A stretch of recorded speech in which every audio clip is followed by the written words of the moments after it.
Okay, this is Thomas Freed on the Liberty Works Radio Network. This is the Truth Attack Hour, and yes, that's right. We're back with the Truth Attack.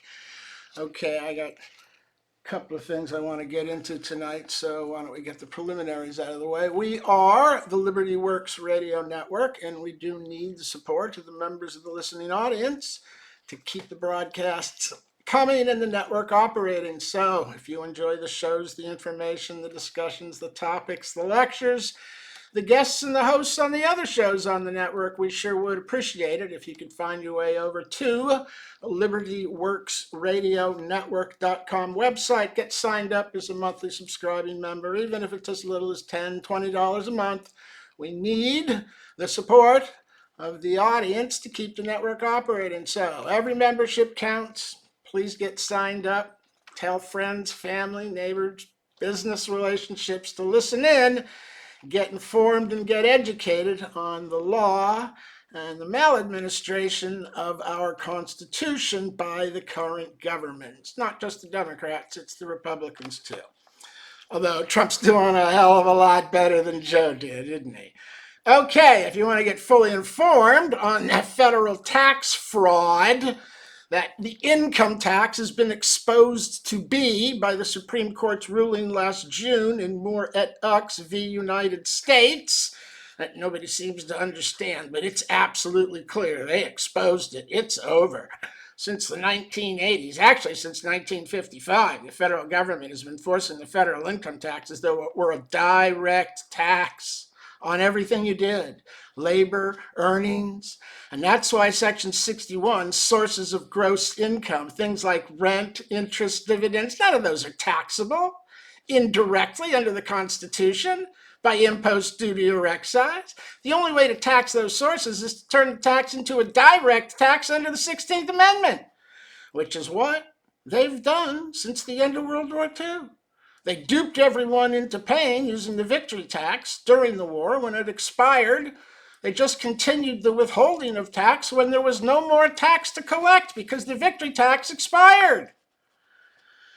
And then they began enforcing it in court as a direct tax under the 16th Amendment. And that's what every circuit has set precedent to do since the 1980s. Anyone arguing anything else is deemed frivolous. And they fine you up to $25,000, and the circuit court can add on more. I've seen fines as much as $40,000 for arguing the Constitution correctly in the district court, the tax court, and the circuit court. It's all a constitutional fraud because the Supreme Court ruled last June that income taxes are indirect taxes under Article 1, Section 8, Clause 1, and that the 16th Amendment is part of that indirect foundation. That means it's not a direct tax. That means there's no basis to tax interest, rent, dividends, wages, salaries, on the basis of an impost on foreign activity and foreign persons, as in 1441B, by duty on exported goods, which obviously the labor of an American citizen in the 50 states can't be deemed to be, or taxation by excise, commodities, licenses, and corporations. But nowhere is the right of the man to work at a common occupation of his own choosing ever made subject to tax. And any such tax on the labor resulting in an individual owing tax to the federal government for every dollar that he earns of his labor, that's slavery, that's direct taxation, that's prohibited, and that's what they've been unconstitutionally enforcing for 60 years, actually 70 years now. If you go back to 45, I guess it's 80 years, but they didn't actually start putting this in precedent until 55 under Glenshaw Glass.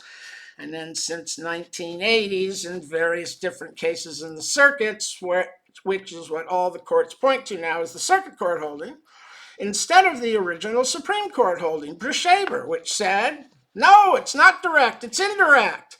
But all the circuits have reversed that without citing to Brishaber. They just proclaim in a third-party hearsay manner that Brishaber said it's a direct, non-apportioned tax. In actuality, that's the argument Brishaber rejected. So every single circuit court in the country, every single federal court has been lying to the American people, committing constitutional fraud for the last 45 years. Neither the income tax nor the Internal Revenue Service are going to be able to survive the coming revelation, because the court can't go back. Supreme Court laid this out multiple times and more in a comprehensive review of the entire constitutional foundation to tax. They're going to have to do it again in the next case, and the next case, and the next case, until the district and circuit courts stop enforcing the second plank of the Communist Manifesto. Instead of constitutional taxation by impost, duty, and excise, where income isn't the object of the tax or the subject of taxation, it's the yardstick that measures the amount of tax owed on the earnings derived from the federally taxable activities subject to some impost, duty, or excise. Impost taxes foreign persons, foreign imports, and in foreign places, like foreign countries under tax treaties and in the territories or possessions, which is where the original income tax legislation of 1913 applied. Duties tax exported goods. Excises tax the manufacture, consumption, and sale of commodities within the country. Licenses to pursue certain occupations, like a license to sell alcohol, tobacco, or firearms. And the corporate privilege, where it is the privilege that is the subject of the tax, not the mere having of income or earning money. Everything the corporate person earns is earned through the privilege of incorporation, but no such privilege exists to tax the individual American citizen as a person. Only the foreign person subject to the withholding and collection of the tax under the 1913 legislation, still in the law at 1441, 1442, 1443, and Section 1461, making the tax collector liable for what he's collected from foreign persons. And that's the only liability in the law, and that's the scheme of collection of the tax at the source that the Supreme Court tested and upheld in 1913. It was never a direct tax, and there is no liability for the worker, neither the citizen, not in Subtitle A, the original income tax, nor in Subtitle C. The IRS had to make that up in a regulation in order to implement the direct tax under the 16th Amendment. And the regulation they put it in is Part 1, Chapter 1, Section 1, tax imposed. But that section, tax imposed, the income tax imposed, Part 1, Chapter 1, Section 1, doesn't make anyone liable. It merely imposes a rate of tax on taxable income. How would taxable income be liable for the tax? It's imposed on the taxable income of different groups of persons, and nowhere does the statute say anything about who's liable or how it will be collected or paid. That's all done through the collection at the source. The withholding agent, the tax collector, created as a class of tax collectors in 1913 to administer to the collection of the tax from foreign persons. And that's how the income tax was enforced until after World War II in 1945. It was never collected from citizens. The first time that happened was the victory tax. That's when your wages became subject to tax, and that was unconstitutional. But if anybody objected, what are you, a Nazi or a Jap? So nobody objected. And when the victory tax expired, Congress looked around and said, oh my God. Nobody objected. And we paid off 90% of the war debt in 2 years. We can't let this power die. So they continued collecting it by withholding under the Employees Allowance Certificate, a W-4, Employees Withholding Allowance Certificate, where you ask your employer to deduct money for tax that isn't imposed, that you're not liable for, and that you don't owe. But once you create the presumption that you do owe it, from age 16 forward, claiming single and zero, you spend the rest of your life slaving for the federal government instead of working for your own vision of God. So, the fraud has been exposed.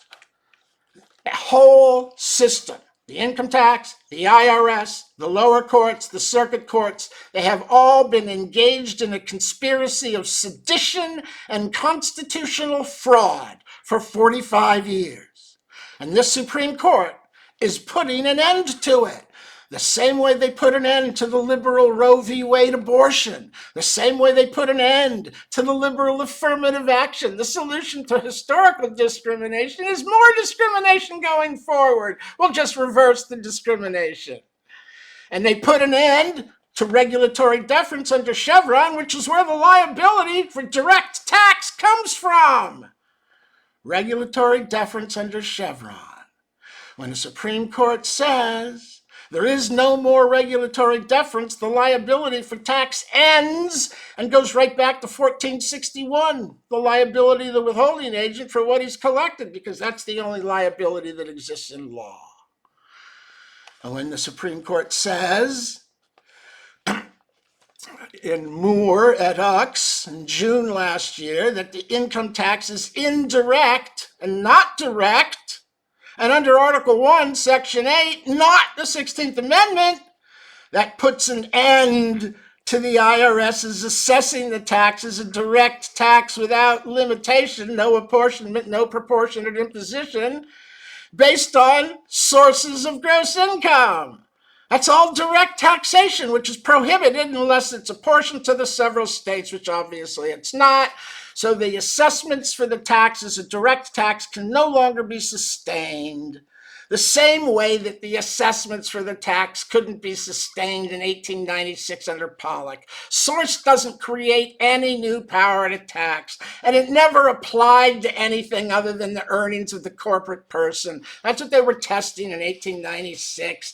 That's what income applies to: the foreign person, the corporate person. Earnings derived from an activity subject to an impost, duty, or excise, where income is not the object or the subject of the tax or the taxation. It's the yardstick that measures the amount of tax that's owed. It's the yardstick that measures. If there's no impost, duty, or excise that applies to any activity or transaction that a person is engaged in, like the right to work and labor, well, then you don't just tax the earnings as though that, you don't tax the yardstick as though that was the subject of the tax. There's nothing to measure. There's no activity subject to an impost, duty, or excise. There's no taxable income. It doesn't matter what Section 63 says. That's an unconstitutional statute. If Section 63 makes the fruits of labor subject to tax, the taxation of a person's labor is direct taxation. If every time I work, I owe a part of what I earn to the federal government, that's direct taxation that cannot be avoided. And the federal government admits it. The IRS has on its website teaching pages where it teaches the tax is direct tax because it can't be avoided. A family pays its own income tax. It cannot be avoided, so it's a direct tax.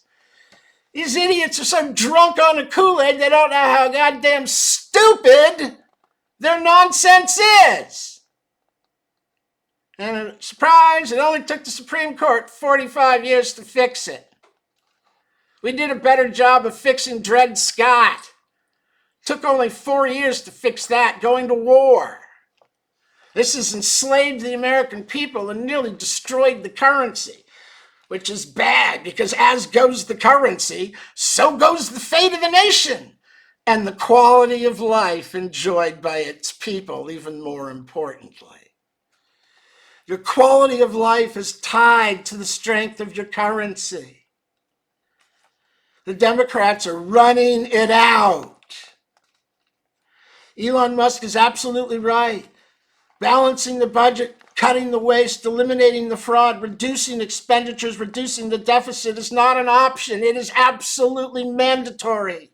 It must be done. So you want to get fully informed on this tax subject, find your way over to taxfreedom.com and get yourself educated. The articles are there. Just start reading. And if you want to buy it in a book, I've got it over at irszoom.com, where you can help the cause or send anyone who is getting a letter from the IRS and needs to answer them, because that website helps you answer IRS correspondence for $30, $40, or $50 a letter, and we're the only people in the country that will do that for you. Okay. I think we're going to be coming up on the commercial break here in just a moment. Yep, there it is. I hear it in the background. Okay, this is Thomas Freed on the Liberty Works Radio Network.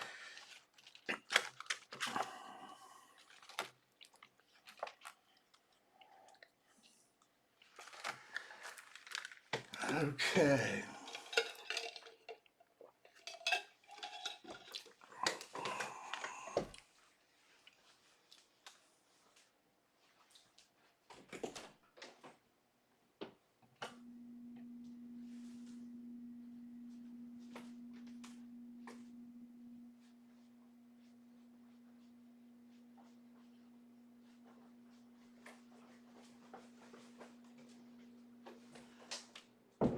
Ooh.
Okay, this is Thomas Freed on the Liberty Works Radio Network. This is the Truth Attack Hour, and let's just get right back into it. Now I'm going to move on to the next topic. I want to do a little bit on current events. The Democrat Party has just gone crazy. They got no direction, no foundation, no leader. It's just all absurd nonsense. They're yelling and screaming about Elon Musk. They're not even talking about Donald Trump. I've been saying for a while the Democratic Party is dissolving, turning into the Socialist Party of America, and that's what it appears to be. Without Pelosi leading the party and Schumer up there ranting and raving, they don't have any direction or leader. They've become the Socialist Party, and the leadership is behind the scenes. Bernie Sanders, Elizabeth Warren, and AOC are driving the party. That centrist Democrat, slightly liberal, just left of center, that Musk was part of, Trump was part of, has been left behind. And as Musk's little cartoon diagram, they've all been moved to just right of center by the extreme far left positions that the Democratic Party has assumed under the socialist leadership and the lack of leadership for the last 4 years from the administration. Joe Biden, who of course was senile on day one, and I told you that. So in California, you see, it's come right down to what I said it would come down to, right? The governments move in, they regulate energy, they take over the utilities, they ration it to their partners, and they do so on the basis that the private sector was screwing it up. So they put so many regulations on California, they're unable to produce profitably. And California wants the refineries. Oh, what a surprise. They want to take over, just like Venezuela. They want to steal the money-making instrument because they got no chance of building one on their own. So they got to steal some of the oil companies that would probably shut down a bit because no money to be made producing in California. They just overregulated the whole thing. So we finally have the cartels being designated as terrorist organizations, no benefits being given to illegal aliens, or ending the war in Ukraine and securing mineral rights as part of the deal, which will keep Russia out of that part of Ukraine. The American business interests will be just across the border in the part of Ukraine where they're at. And that would be a direct conflict with America, which Putin has never wanted. So, what else do we got? Okay, well, we're talking about solving the mess that they've made. And I've got something that does that. I read it before, but I want to talk more about it because I've run the numbers on it. This is a Doge plan to save the American Republic. Okay, this is Thomas Freed here today for the TaxFreedom.com, IRSZoom.com, and the LibertyWorksRadioNetwork.com websites with a 5-point plan for Doge to reduce the federal government, both in size and spending, in order to save the country, save the republic, save our freedom, save the currency, save the Constitution, and free the American people from the enslavement of the direct taxation we have suffered under for the last 75 years in order to save our collective future and distribute power and money to the 50 states to terminate the central planning being perpetrated by the federal government and very poorly in order to save the republic and to logically reduce the reckless entitlement spending to save the American currency. So here's what the Doge plan should be to save the Constitution, our freedom, the republic, and America. 1, to reduce federal operational spending to save the country. We cut the federal budget across the board 5% until the budget is balanced. In addition, we eliminate all of the agencies and departments that are not constitutionally authorized to exist within the federal government as a power to be exercised.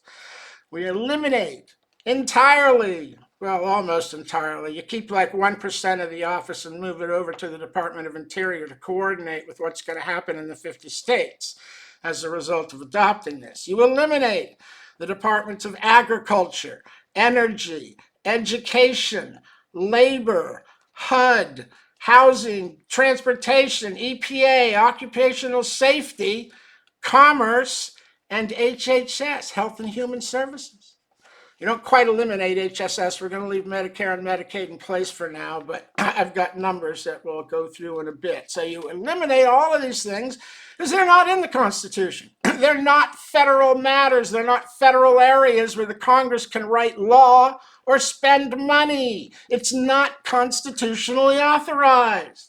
They may thought it was necessary to create an energy department in the energy crisis they created in 1975 with the Iranian oil hostages and Jimmy Carter, but it wasn't constitutionally authorized.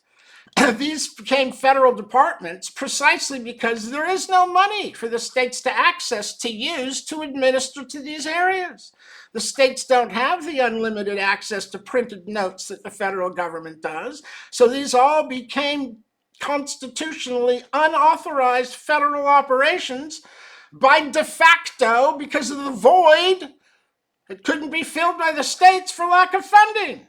So now we should abolish them all and make them all a small office in the Department of the Interior to coordinate efforts in the sharing of information between states while providing information to Congress about the state programs being implemented. Because what we're going to do is, in addition to cutting the budget 50%, we want to reduce, cutting the budget 5% every year till the budget is balanced. Number two is to reduce federal bureaucratic power and self-enrichment of the DC politicians, federal employees, government contractors in the surrounding areas of Washington, DC, which has 3 of the wealthiest counties in America.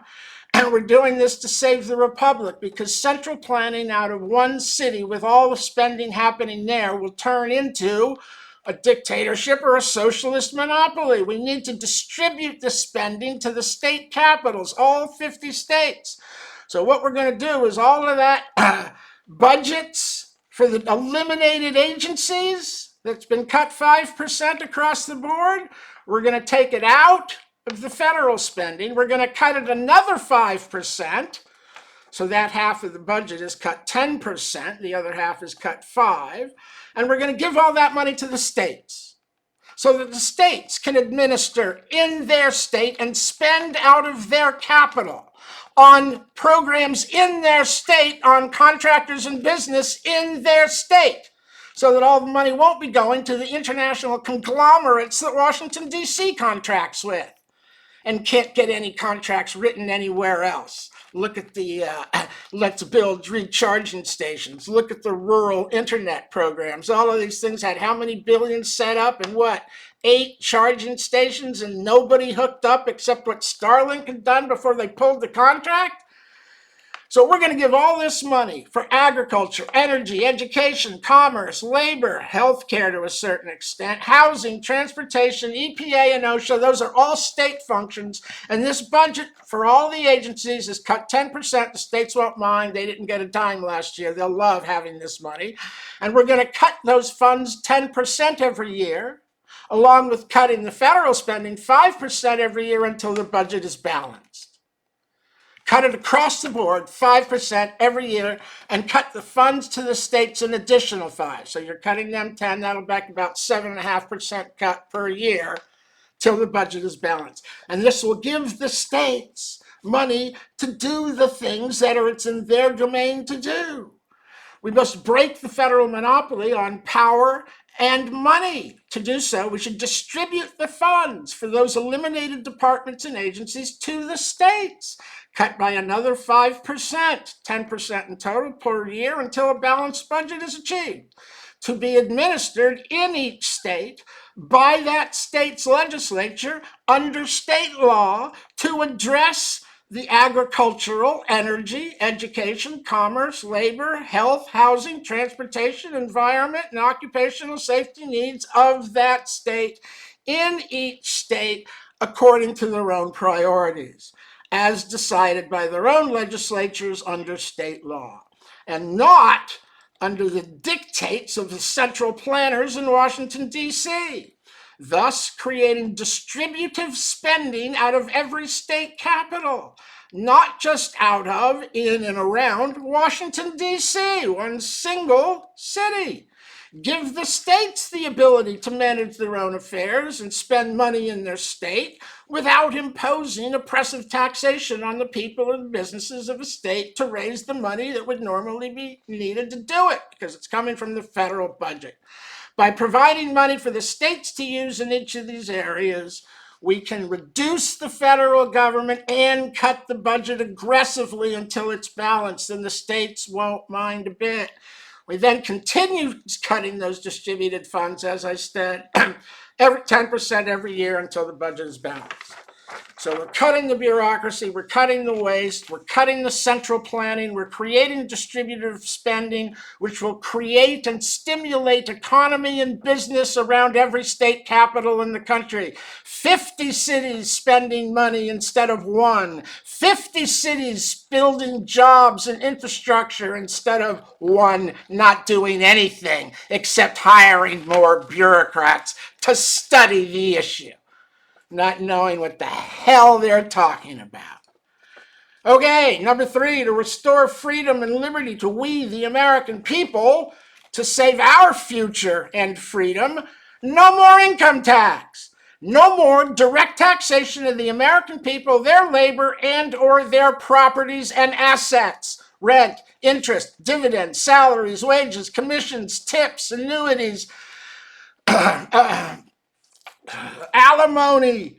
None of these things are federally taxable sources of income by impost, duty, or excise when earned by citizens in the 50 states exercising their right to work and their rights to own property. Terminate the federal income tax, both personal and corporate. It doesn't work. It destroys the motivation to work harder and earn more money, while allowing the corporations to nearly entirely escape all taxation by exaggerating their expenses to reduce profit to nearly zero, which means they pay no tax, and the burden of the entire system is shifted onto the backs of labor. Unacceptable. Abolish the IRS. It's been a constitutional fraud for 60 years, and neither the income tax nor the IRS can withstand the coming revelations from the Supreme Court. It has been a constitutional fraud. Abolish the IRS and immediately replace it with a CRS, Corporate Revenue Service. No confusion there about who's paying the tax and who is not taxed anymore. Then, to replace the loss of revenue from the income tax, impose a 5% tax on all corporate earnings and revenues all over the country, all over the planet. 5% every month, send it in. 5% every month, send it in. Every single business, no deductions, no expenses, no losses. 5% of everything that crosses the counter, 5% of everything earned on the books, pay it every month. Turn over 5%, and at the end of the year, you file one return with 4 lines on it. Amount earned, amount paid, amount remitted, balance due. And all the IRS, the CRS, all the CRS has to do is cross-check the numbers on the returns to the annual earnings reports submitted by the corporations to their shareholders to raise money for investors.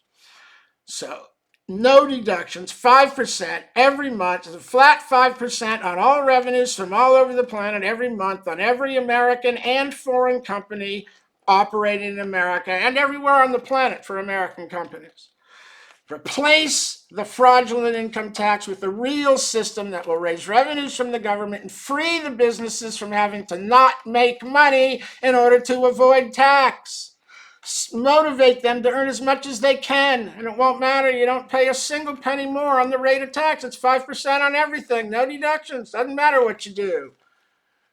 And that makes every business a meaningful contributor every month to the Treasury.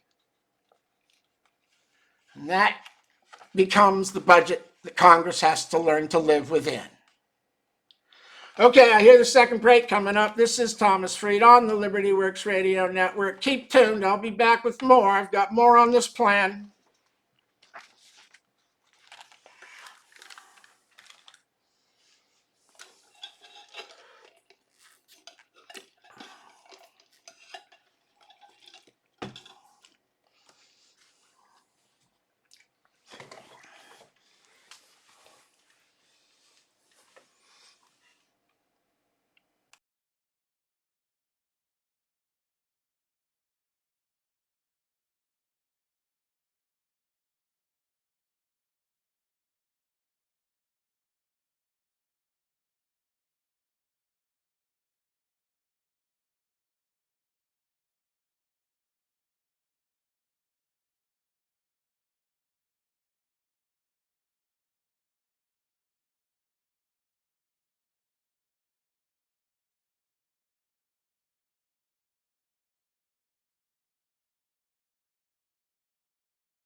Okay, this is Thomas Frieda on the Liberty Works Radio Network, and I'm just going to get right back into this. We're going through my 4-point plan to save the nation. And it's what the Doge plan was. Point one was to cut the budget across the board 5% and eliminate the unconstitutional departments and agencies. Point two is to distribute the funding for those eliminated agencies, cut 10% across the board, and we're cutting these funds 5% at the federal level, 10% of the eliminated agencies every year till the budget is balanced, and distribute those funds to the states to create distributive spending and spur economy and employment in the 50 states, not just around Washington, D.C. The third was to eliminate the income tax, eliminate the IRS, and replace it with a flat corporate tax on 5% of all corporate revenues, with no tax at all being imposed on the American people, their labor, or their property. No tax on interest, dividends, annuities, commissions, tips, alimony, no tax. No tax on the American people. They are free. We are the sovereign.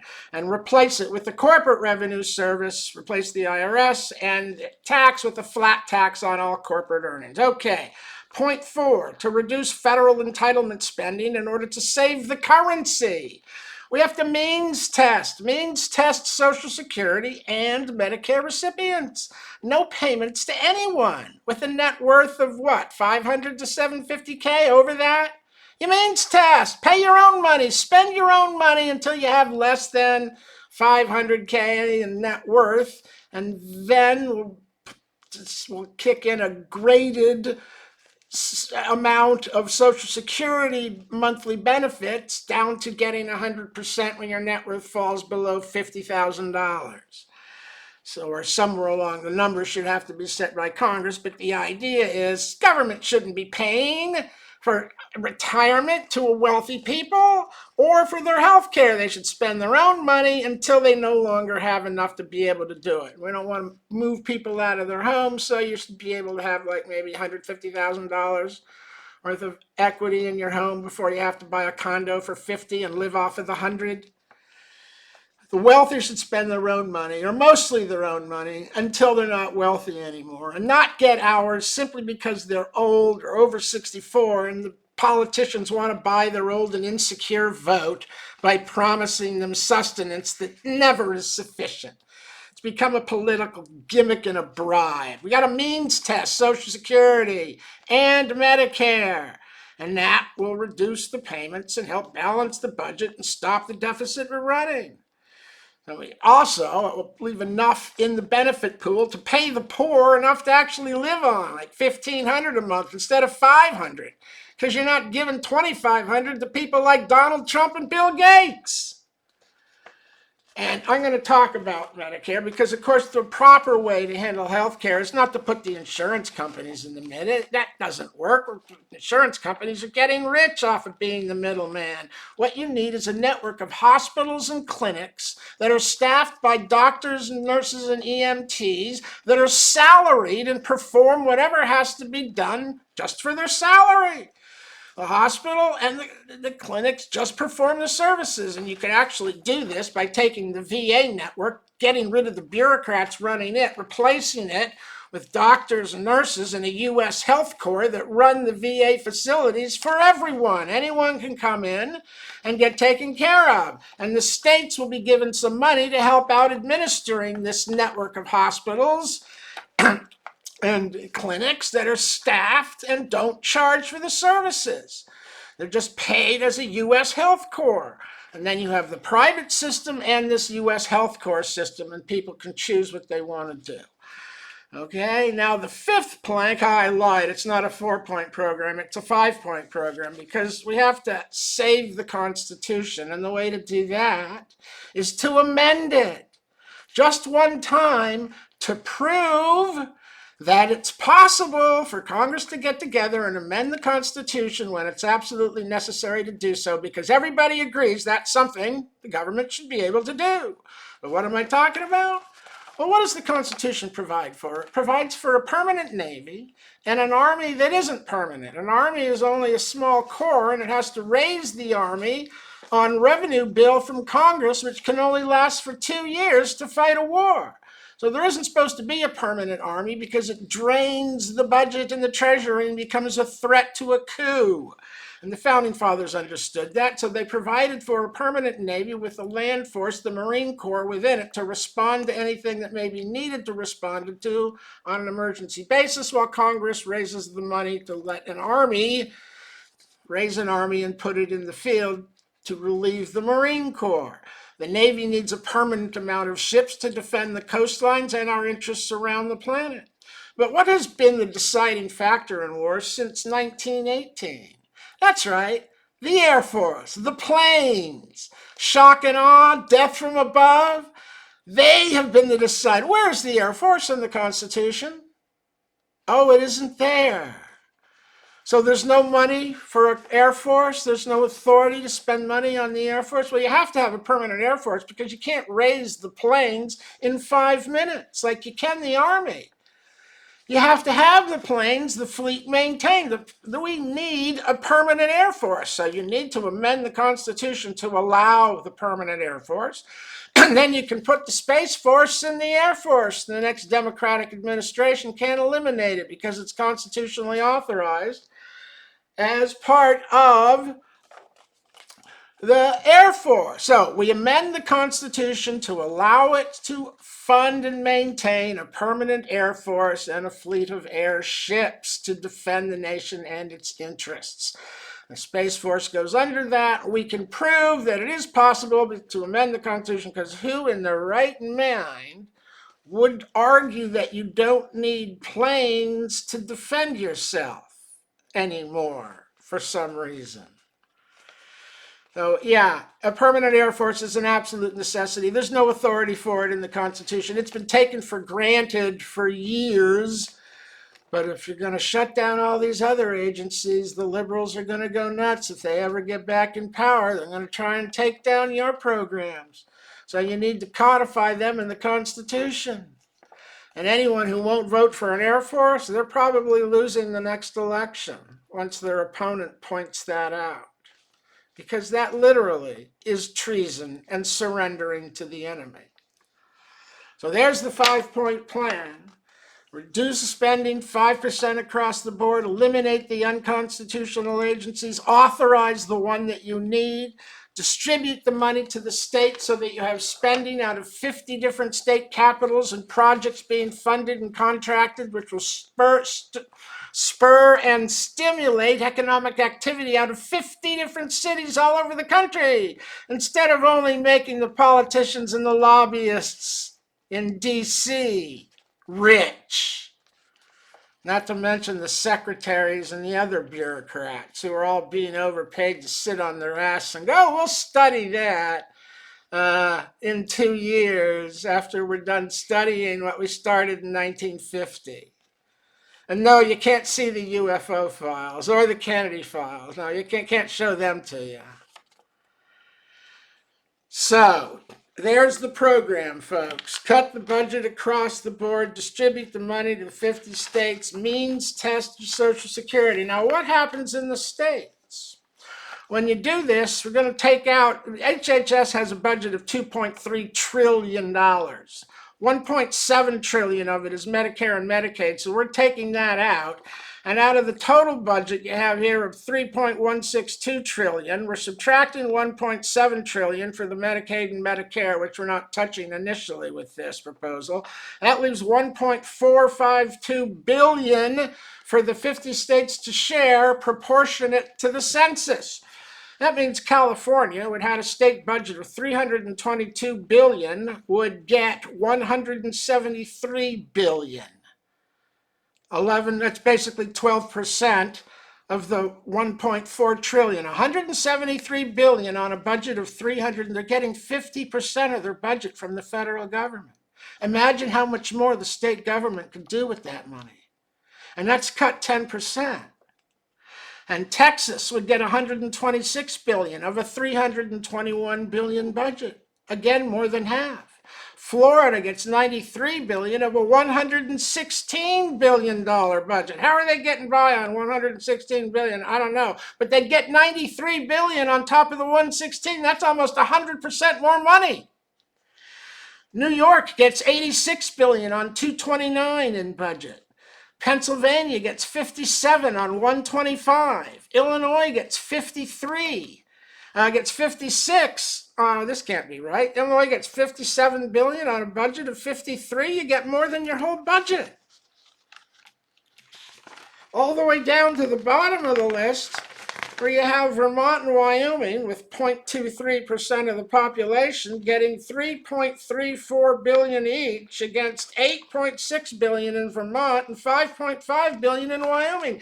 Every single one of the states would be getting from the federal government 50 to 100% more budget dollars to spend on teachers, on bridges, on infrastructure, on agriculture, on compensation, on energy, and energy appropriate for the state. Each state gets to spend on commerce, labor, healthcare. How shall we develop a system in Wyoming? Should we deploy mobile clinics? Or in New York, should we build hospitals or convert VA systems into open hospitals for the poor? Housing, how will that be managed in each state? You think they could do a better job than HUD, which has turned everything into a ghetto in every city in the country that it operates?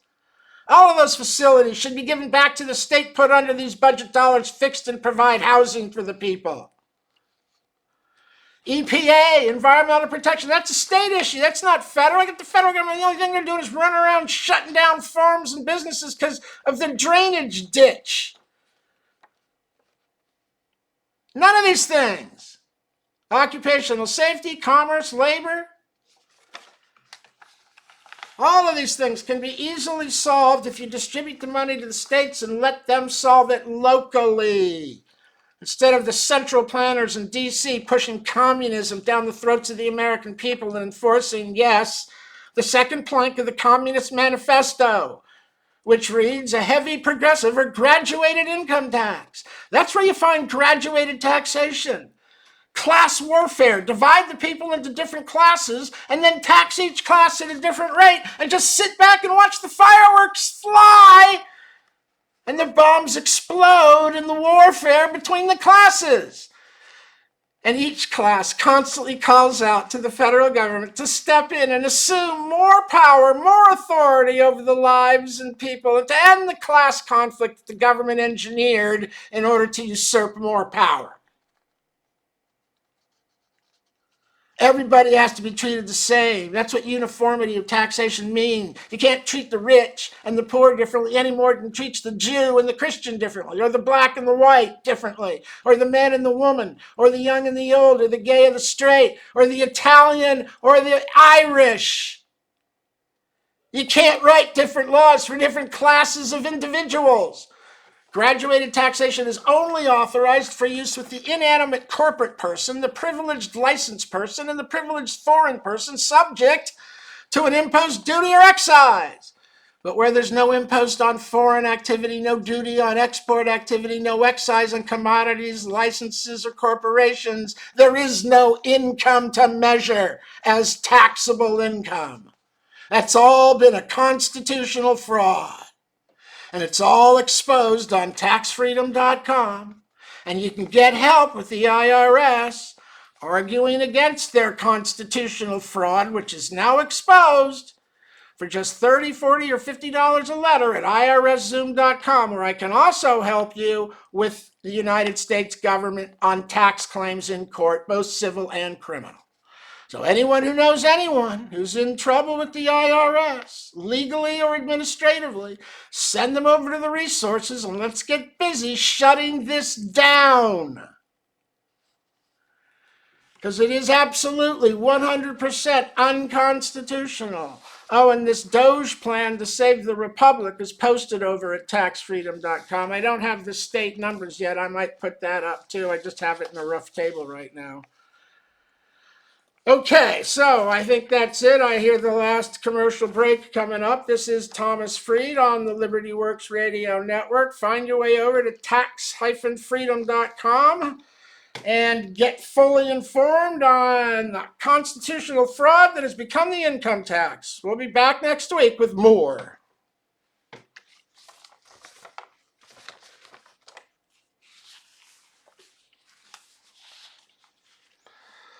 Okay, that was fun. What are we doing? Oh yeah, we got to stop recording.